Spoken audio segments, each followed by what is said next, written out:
Good morning, everybody. Welcome to the Flow Show. It's Tuesday, and off we go on a busy central bank week once again. Morning, Kay. Morning, Stel.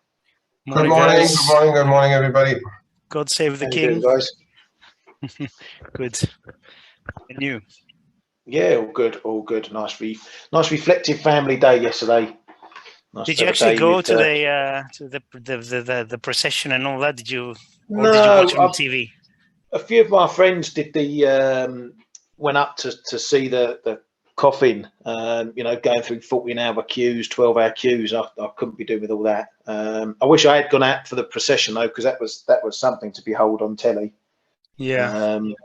Amazing day out. Must have been some great atmosphere there. But we watched it. We had it on the telly.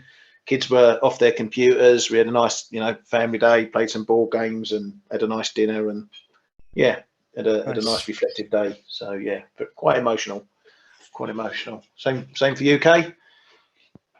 Yeah, even being non-British, this is glued in front of the screen the whole day from the start till the finish, and I took a good few hours as well. It was really amazing and really impressive, very emotional as well. Not your everyday lady, that's for sure. That's right.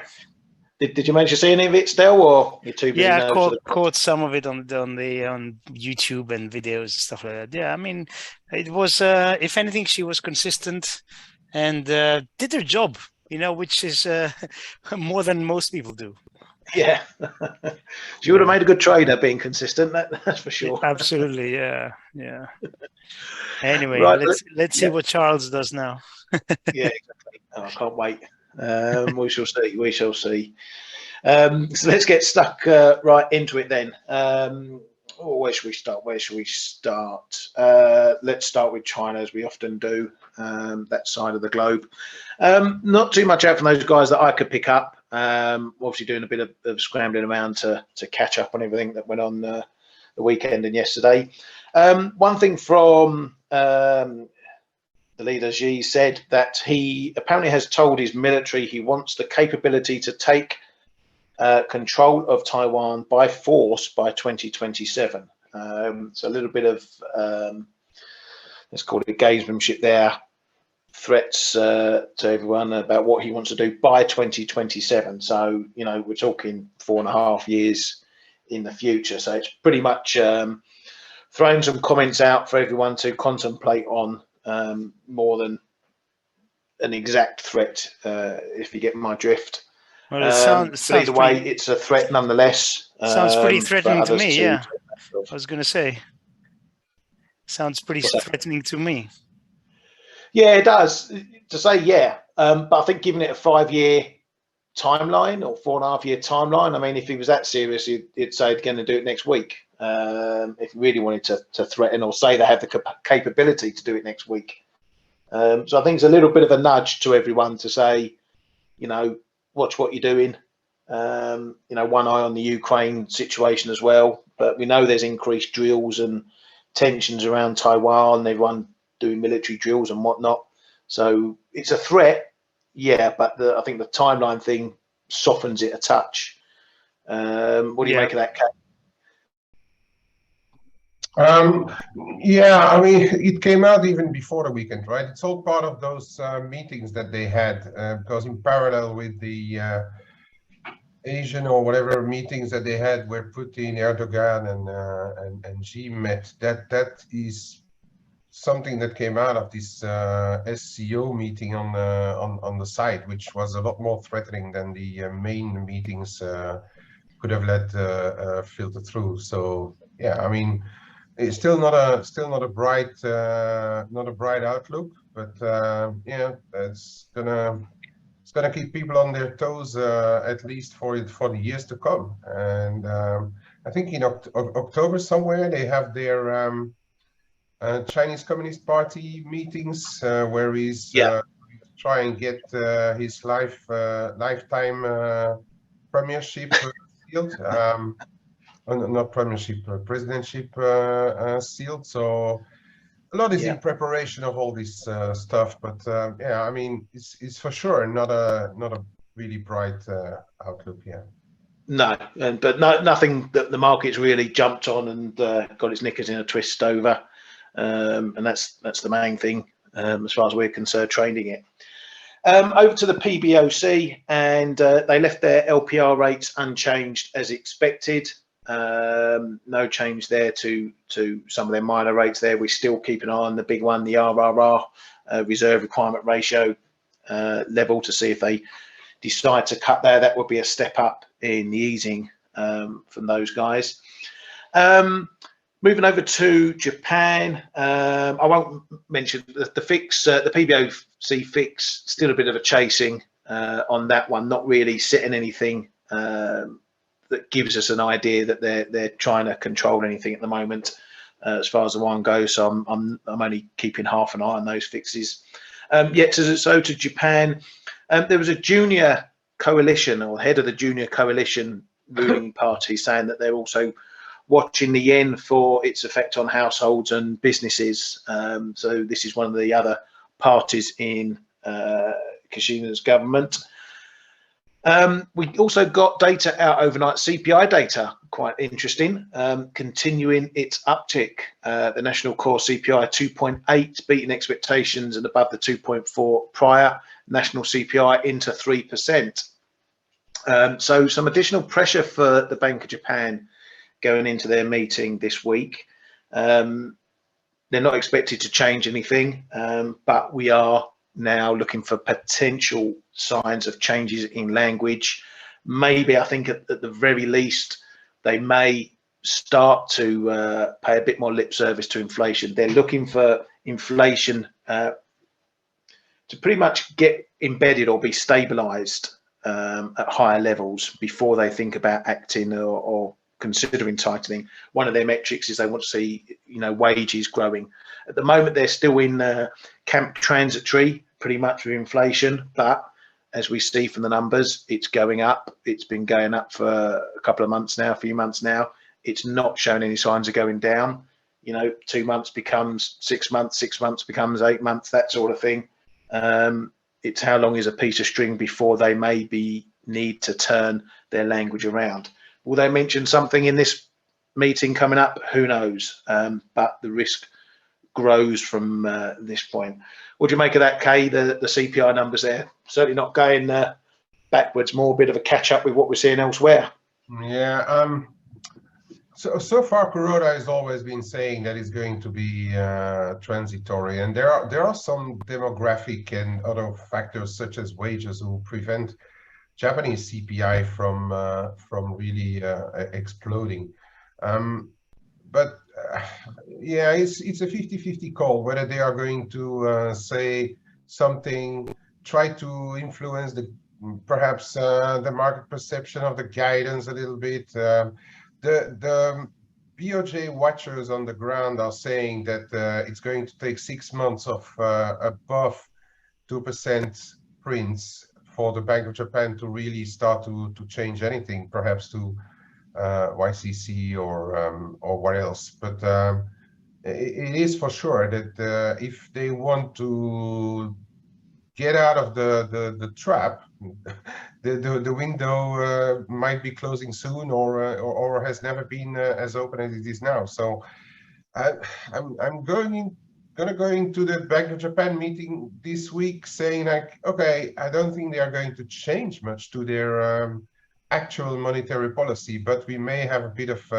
of word change, a bit of transitory left out somewhere here and there. And then the big question is, and which they should not, but the big question is, will they talk about the yen level? And they shouldn't really, because it's not really in their mandate. But are they going to have had enough pressure from everywhere to talk about the yen level? So for sure, it's going to be an interesting meeting this week.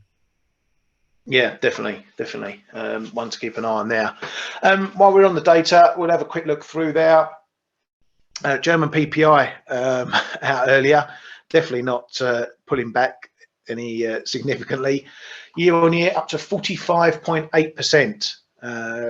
Month on month, 7.9%.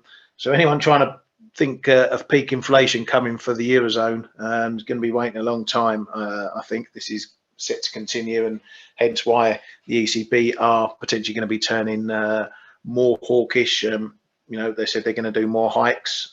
So let's see what's in the bag from them.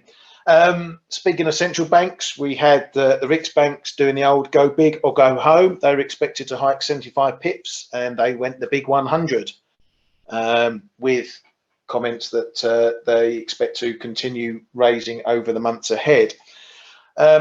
They also see the neutral rate, or their neutral rate, in the 2.5 to 4% area, but likely towards the lower end of that number. So they're currently at 1.75%, so plenty of room to go there. They're taking the same line. Rate decisions will be meeting by meeting, data dependent, so on and so forth. Bit of a move in Swedish pairs going on there, but Kay, it hasn't really lasted, has it? No, absolutely not. The market really took it as a front loading. Really some stops probably triggered below prior lows, but then it really reversed in a minute time, really. It went stocky, rallied 1%, and then now it's lower than it was before. Yeah, as we see there, threatening to make new highs straight after central bank tightening. That's the state of play we're in at the moment, aren't we? Yeah.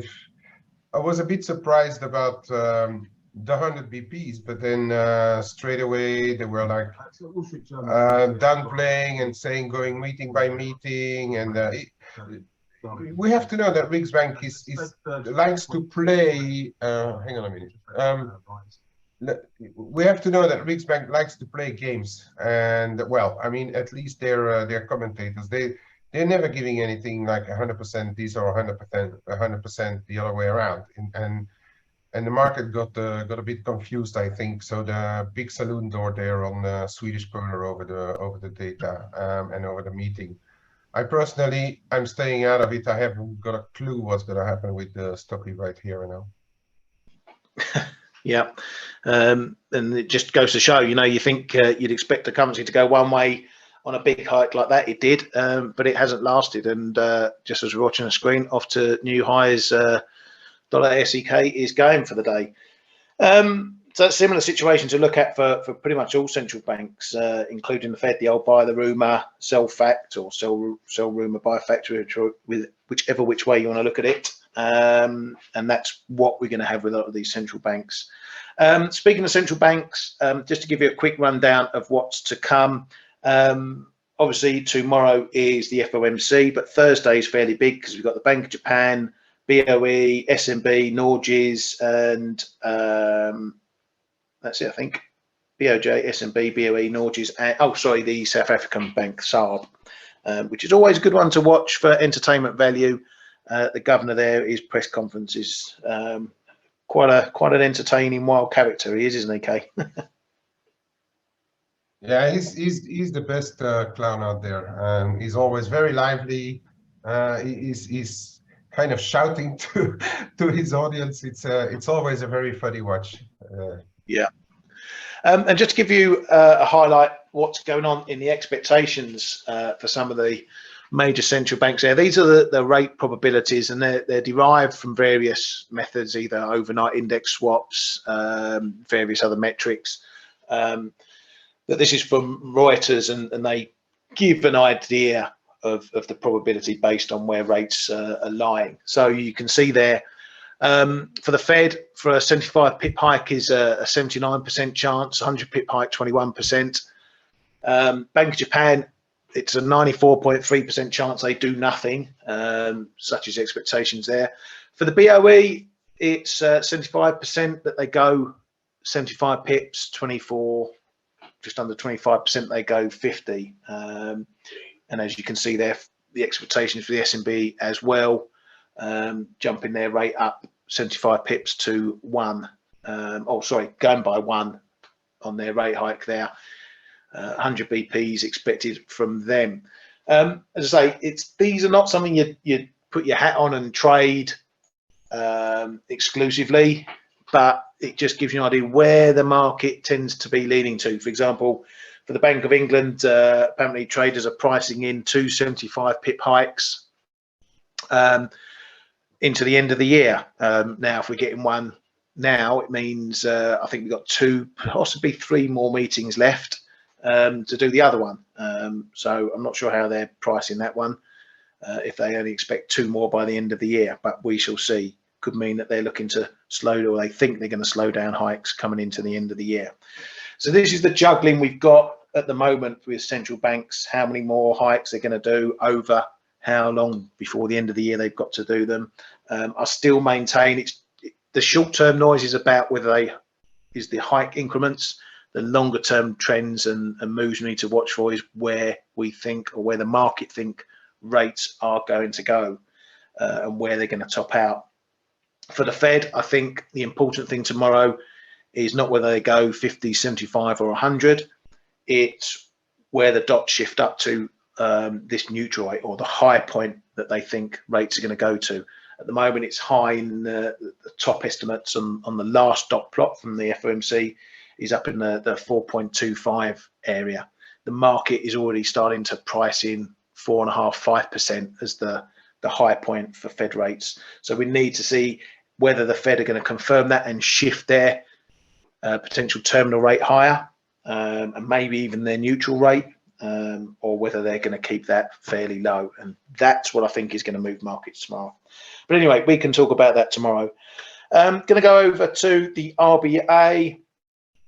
The minutes came out from there. In the minutes, they said they saw the potential for a slower pace of hikes as the rate gets higher. Not really any sort of change to their rhetoric. Their arguments or deliberations were over whether they go 25s or 50s, but they're going to continue to raise to combat inflation, which they think is going to peak the end of this year. Given their record of forecasting of the last few months, those of you might remember they were saying that they weren't going to raise rates until 2024 at the earliest. We take all their comments and forecasts with a very big pinch of salt. Back to the UK, we've got a bit of action coming out of the government. We've got a mini budget on Friday from Liz Truss's Chancellor, and there's a potential for a lot of tax cuts to be announced. There's a possibility of slashing business energy rates for firms and companies to get through this energy crisis. That's going to be a big slant to this mini budget, what they do to help businesses and the consumers with energy. For the pound, that's not really anything of note, because this isn't investing money. This isn't money to take people forward, to take the country forward, to grow GDP. This is just to help put a plaster on a festering wound, let's call it that. But movement on taxes in other areas could be seen in a good light by markets. You know, if they cut business tax, it potentially invites investment into the UK. But as always, we'll get the big headlines, this tax cut, that tax cut, you name it. And then we need to watch the small print, because there'll be plenty of people going over it and saying, why, you're giving all these tax cuts, how are you going to pay for it? Is it going to be increasing debt? Is it going to be breaking previous fiscal rules, if you like, or boundaries set? If that's the case, it's going to be seen negatively potentially by markets if the UK is going to get heavily into debt over that. But anyway, that's Friday, and we'll keep an eye on that, but that's upcoming. The only comments I've got is from Russia, going back to geopolitics. Again, this is some comments from the weekend and yesterday and whatnot. Putin came out and said that further strikes on Ukraine could be more serious. The stepping up there as the Ukraine offensive gained pace. He also said it's up to Ukraine to open one of the gas routes to Europe. So putting the blame game onto those guys. But a little comment he said, which did strike me, was that he said the switch to national currencies with China is slower than he'd hoped. Now, we know that he's been trying to get everyone to pay in rubles. he's been doing deals with other countries like China to get payments made in different currencies, yuan and ruble. But the fact he's saying it's going slower than hoped tends to think that, and as we saw last week, China isn't 100% backing Russia, at least publicly, in the Ukraine situation, to the point where they're taking a definitive side against the West. They're still doing a little bit of fence sitting there. So that comment that China is being a bit slow to up their game in paying for stuff in rubles or doing currency exchanges, as I say, falls into that category that perhaps they're still not properly on board or backing Russia in their moves. That's all I've got on the comment front. Any of you guys still, Kay, got anything on there you want to add? Not really. I mean, I was surprised, actually not surprised with the Swedish krona move. I mean, that was ridiculous. Just a pure stop hunt and just went flying higher. But yeah, you know, nothing more to add. It's all about the Fed tomorrow, really. I mean, there's lots of central banks tomorrow, but the Fed is center stage. And also, you have to look at yields, which are trying to break out. But obviously, ahead of tomorrow, I'm not paying too much attention to price action today. Let's put it that way. But in terms of data and stuff, I don't have anything else to add. No, we do get building permits, housing starts today, later today, and Canadian CPI, but nothing groundbreaking. Let's put it at that. No, and just where have I done it? Have I lost it? I did have my other calendar up, but I've got shot of it. Let's see if I can get it out quickly just to have a look at what's coming up in the rest of the week. As you say, building permits and housing starts today. Obviously, FOMC tomorrow, existing home sales, more housing data there.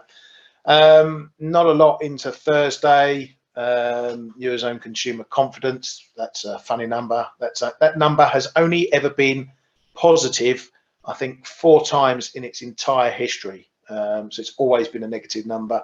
Moody old Europeans, which still probably bucks the trend for being a moody European. Okay. But, on Friday, Steve, he's a different kettle of fish. On Friday, we get the start of the European PMIs, the flash numbers there, and CAD resales, as we said there. So maybe one to look out for in the US, the S&P Global PMI in the afternoon. The flash number there, you know, particularly after we saw the Empire and Philly Fed showing some terrible numbers there, we could see that continue there. So that's the weekend anyway. So let's have a look at prices. I've not been doing an awful lot, obviously being off yesterday, so I'm really doing a bit of catch up. I've got a couple of positions on, more ones I'm happy to sit in. US 10s, I was keeping an eye on. They're forging new highs, ticking up and ticking up. So that needs to be kept an eye on as well, particularly into the US session. Still, what was the price action like yesterday? Anything definitive? I mean, it looks like dollar yen's doing a bit of treading water, just edging up a bit. But for yesterday's sort of US session, much going on? Anything of note? It was a very quiet day. I mean, we saw initially the main move really was cryptos kind of dumping, and Bitcoin kind of flirted with those lows, didn't get there, and then there was a general risk on move near the in the afternoon. But really, given the day, I mean, that's what we said on the webinars as well. It's days like that you don't really give too much weight to price action. But yeah, initially it was risk off and then back to risk on, and now we're back to risk off, and I'm guessing later today is going to be back to risk on. I don't know. Yeah, it's chopped before tomorrow. It really is. Yeah, I think that's the case. We're definitely in the Fed orbit, and the market isn't going to stray too far. And here we are once again pivoting around that parity level in euro dollar. Yeah, I'm seeing, after the BRICS Bank doing 100, there's more comments coming out from the hawks, not obviously from the Fed, but just from analysts and stuff, and they're going, yeah, the chance for 100 is strong tomorrow for the Fed.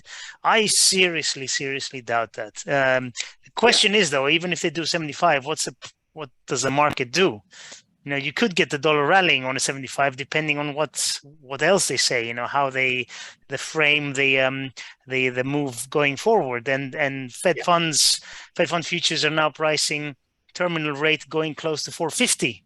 So, you know, it's and also yields on the verge of a breakout. So we could get a continuation of this dollar move higher. But as for the Fed doing 100, I think that's like a 5% chance. I think it's very low, and the market's pricing more like 25. But that's just my opinion, you know. Yeah, and I'm wondering what happens if they don't go the 100. Is there some real disappointment going to come on that? Are we going to see yields dump and the dollar dump on if they only go 75? I mean, it's crazy to think the market could get disappointed when the central bank hikes 75 pips. Yeah. But if they do that, that's probably going to be my main opportunity I'm going to look for. If they only go 75 and the market gets disappointed, that's not going to change the path of the Fed. And that's potentially what I'm going to be looking to jump into. But even so, you know, as we've seen, we've come through Fed meetings, we've come through ECB meetings, and, you know, for everything that's gone on, the euro is still stuck in that really tight range. It can't go anywhere. So it's going to really need to take something, a big change to really kick the euro out, particularly. Dollar yen, different kettle of fish. You know, we know the well-worn range, 140, 150 up to these 145 area. We're bang in the middle of that. You know, where do we go? Can the Fed break this range? Can it break it and hold it? You know, if it's really hawkish, it needs to bust 145. If it breaks 145, can it hold it? You know, if we get a little spike up, you know, 40, 50 pips, maybe more, but come down straight after back under 145, I fear we're gonna sit in a range. Kay, what do you make of it? Just treading water at the moment. Yeah, for the dollar yen, it's really we need to take the combination of Fed and Bank of Japan, right? I don't think I will be doing much ahead of either of them. I think the Fed has the potential to put it on the extremes of the range, but I don't think that we are going to break extremes. Well, I mean, I would not expect extremes to be broken until the Bank of Japan. So it's going to be a very short night tomorrow and a very early morning the day after for me, because I really want to see what Bank of Japan is saying about things. There is a potential here for dollar yen to go and test the 147, 140.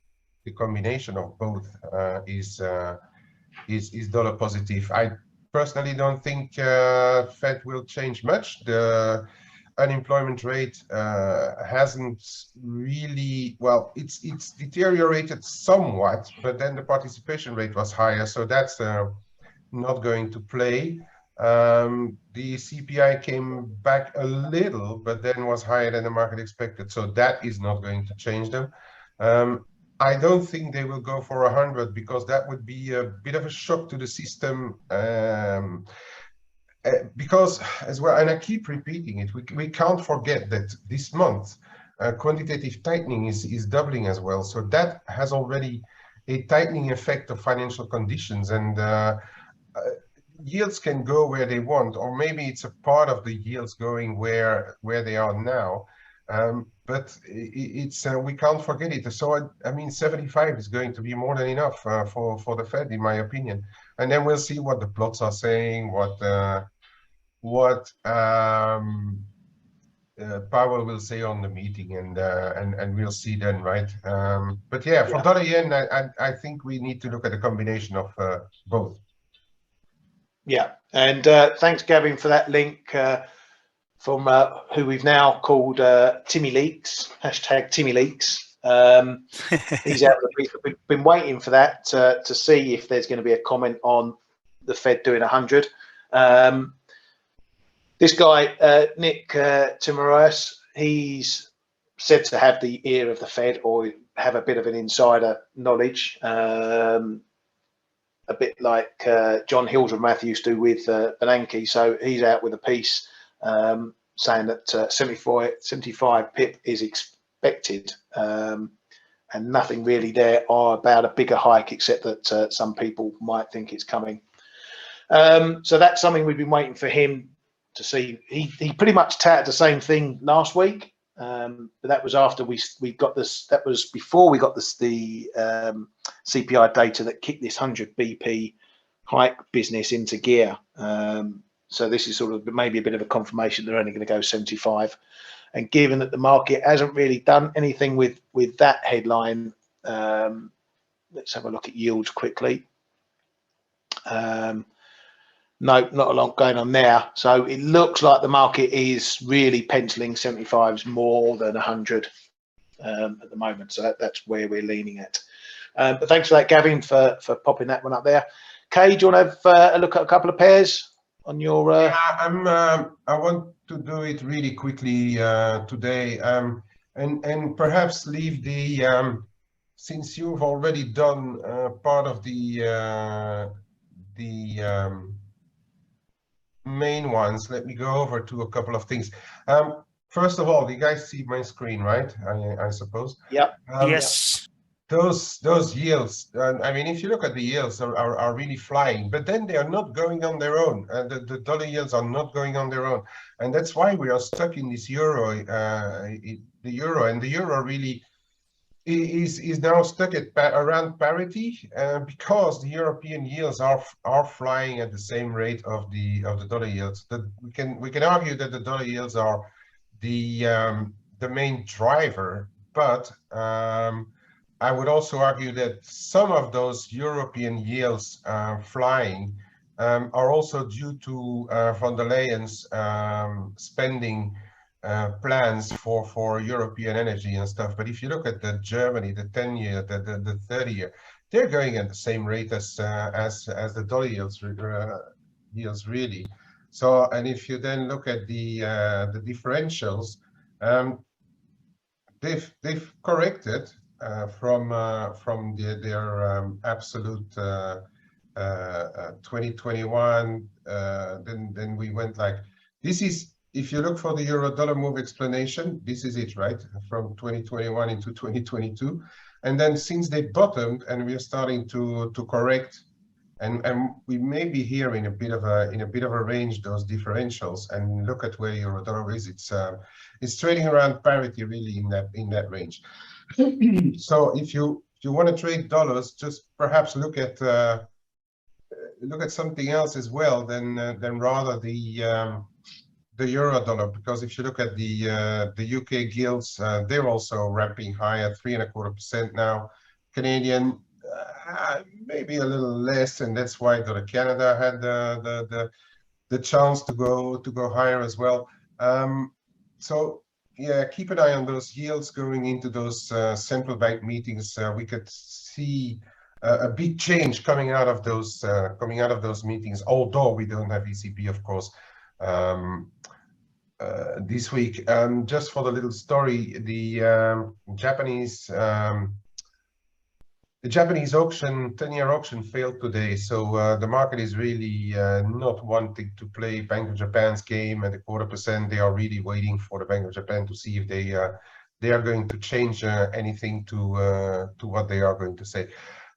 Quick look at some other stuff.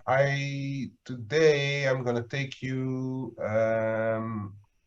Why not? Let's do well, euro-yen for one. I've been talking about this in the chat. This 142.3560 is starting to be a bit of a level in the euro-yen. We had several tries to go failures here, and then it's starting to be bid here. So beyond the Bank of Japan meeting, I'd say keep a close eye on what's happening if ever we get close to this 142.3060 zone. Let's put it that way. On the other side, I've been playing with very success the Norwegian kroner of late, especially when the oils were starting to come off, when there was a little less pressure on the European gas prices as well. The Norwegian kroner came under threat also because of the Norges Bank, as we know, is selling Norwegian kroner every day. It's not a huge amount. It's about 350 million euros worth every day, and it's not only versus euro, of course, it's versus dollar and everything. But anyway, they are selling Norwegian kroner, and when oil and gas is coming off, Norwegian kroner comes under a bit of threat. So watch this. We've had a bit of a try yesterday in this zone. Sorry, towards the 10.32 and euro NOK. I think it may be of some importance. We're trading around 10.27. We cooled off yesterday as well as the Brent rebounded. We had a pretty solid move on the oils yesterday. And then as the Brent rebounded, dollar Norway, euro Norway came back down. But we are potentially here looking at this 1032-ish zone for post Norges Bank. If we start to go back below 1018, 1011 as well here, this zone is going to be rather important, I think, for a hold come the Norges Bank. Dollar Norway, it's broken up in my opinion. For as long as we hold above 1012, 1014 right now in the more medium term, I think this has a potential to move higher. And we are already holding the shorter term line, which has been created just this month. And we've already had 3 attempts to get back onto it, and it's holding for now. This dollar Norway 1018s right now is the first support zone. But if you look at a bit larger picture, we're in this kind of, yeah, it's a bit, I know my charts are a bit spaghetti. I think in my former life I must have been Italian. So if we ever manage to get above 1035 again post FOMC and Norges Bank, why not go and have a little retest of this 61.8 around 1060? So fail under 10, 12 after the central banks is one thing, or if it holds here and if we start to break above 1035, I think it's possible if that we do have a look at those 1060s. It's just possible. The rest we have, sorry, we have SARB. It's perky. Dollar rand is perky. There's no other word for that. It's bid, and we've broken through this 1750s zone that I've been talking about a couple of times, and this was a pretty serious trend line in my opinion, and it's broken above. So post SARB and FOMC, this is the one I would be looking at for a first measurement of strength or failure on the dollar rand. We're currently trading quite a bit higher, around 1772, but it's a daily. It's an emerging market currency. A lot can happen in there in a very short time span. So be careful for this 1750 zone on the dollar rand. If it continues, not a lot to see before 18s. And then, yeah, I wanted to have a look on those oils. Because yesterday there was it illiquidity? Was it I don't know, OPEC related? I'm not even sure what the real driver was for this dump on the oils yesterday. But anyway, we came to test this support line, even broken a little bit below, but there's still some elasticity in those oils. As we've seen, the rebound has been quite strong. So I think for now, we are a bit in the middle of the range around this 85. Yeah, that's exactly where we are, around this 85 zone. So if ever we start to get back, I think this one has been run over a little bit too much. So we are in a bit of a descending wedge, but I wouldn't call it done until we really get closes and stay below this 85 for a prolonged period of time, and then especially break below what I would call 80 right now. Brent was also a serious mover yesterday, but we did hold the second support line here. This one. I think we've got the October expiry coming in today. I think Yeah, Mark, chat rooms that might have something to do with the price rollover potentially. If you're looking at continuation, yesterday's Mark, move. maybe. Yeah, Yesterday's I'm just putting that out of the air. Yeah. I read someone in our room saying it's the expiry. Yeah, it's all possible, but we have to. If you look at the price action, I think for Brent it's going to be very important. 86.5, 88. If that 86.5 starts to go, and then we could trade it a lot lower. But for the time being, I'd say relatively neutral. Yeah, it's all happening around this 91 right here and now. So there is a bit of room on the top side.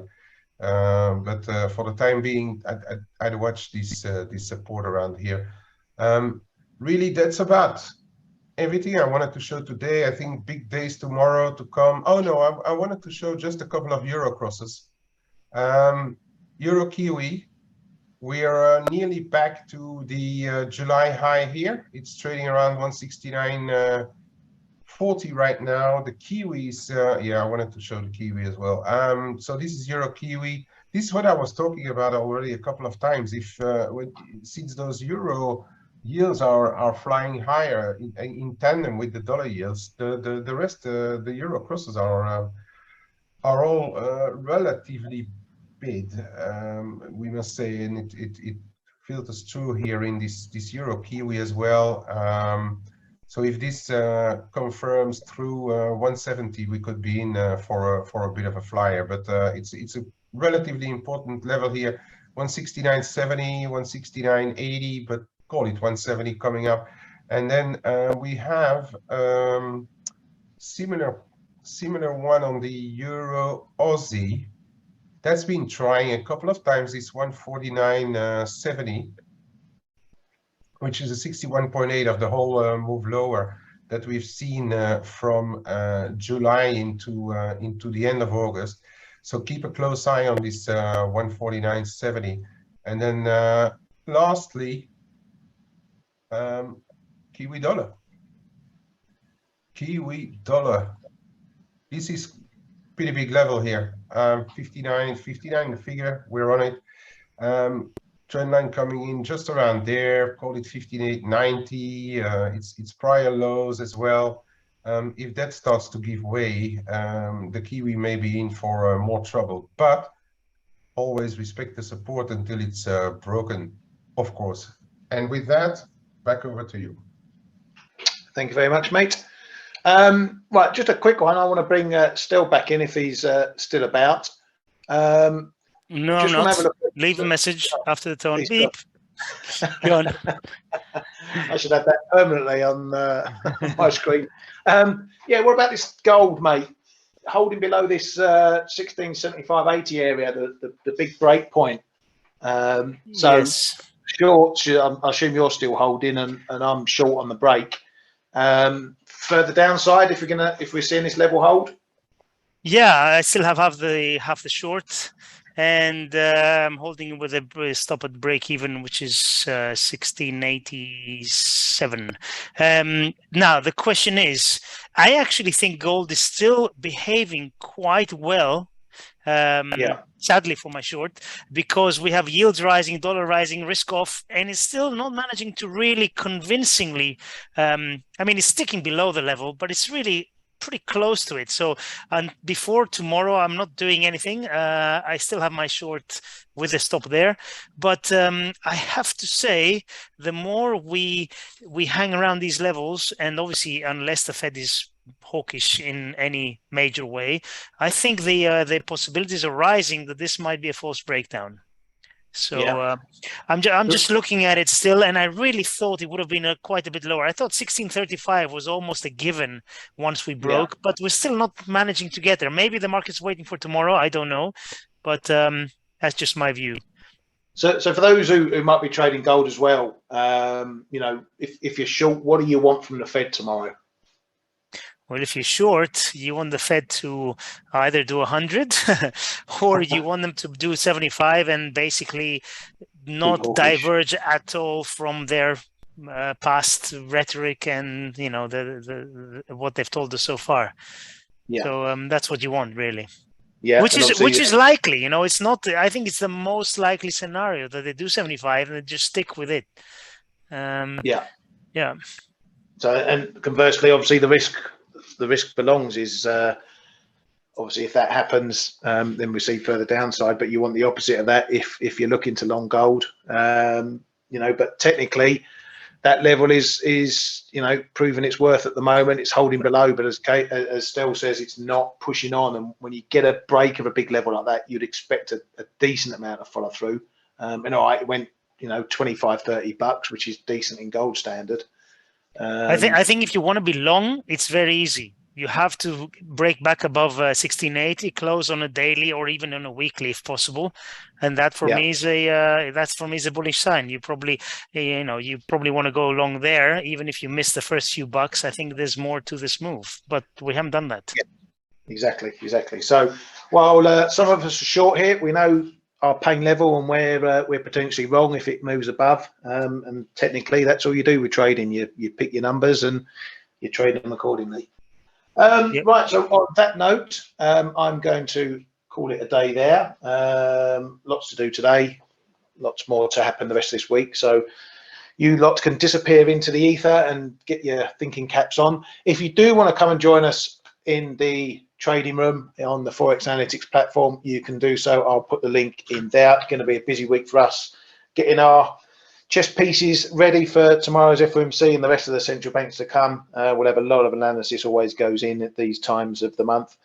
So if you want to come along, don't forget to use the FFL 20 discount there, which will get you a 20% discount off your subscription as long as you subscribe. Prices are going up into the end of September. So if you want to lock us in for a cheap price, then use the code there, get on the link there, and yeah, come and join us. And until tomorrow, thank you very much to Stell and Kay as always. And we shall see you bright and breezy tomorrow. Take care, everybody. Thanks, Ryan. Have a good day. Cheers, guys. Thanks, Ryan. Hey traders, this is Blake Morrow with ForexAnalytix. Thanks for stopping by our YouTube channel. Don't forget to like these videos, share them, and subscribe to our channel so you don't miss any of the content that we provide here for free. Thanks for stopping by. I'll see you in the next video.